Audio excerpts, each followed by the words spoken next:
Noodle doodle. कहानी का उन्वान आजाद परिंदा।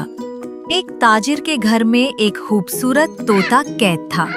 सब्ज रंग, मीठा बोल, हर वक्त बोलता रहता। साहब, आज मौसम कैसा है?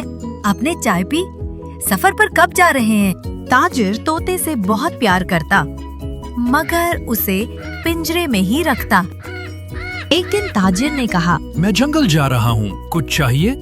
हाँ, मेरे सब दोस्त वहीं रहते हैं, बस उनसे कहिए कि कैद में रहना कैसा लगता है। ताजिर जंगल गया, तोते के दोस्तों को पैगाम दिया। आजाद तोते सुनकर खामोश हो गए। फिर एक तोते ने एक अजीब काम किया। वो बेहोश होकर जमीन पर गिर गया। ताजिर घबरा गया।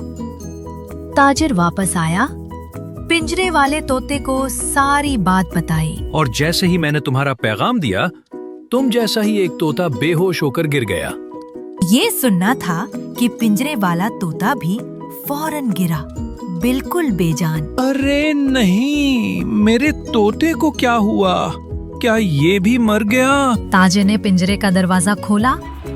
तोता जमीन पर पड़ा था, लेकिन जैसे ही मौका मिला, वो उड़ा आसमान की तरफ। शुक्रिया मेरे आजाद दोस्तों का, उन्होंने मुझे खामोशी से रिहाई का रास्ता सिखा दिया।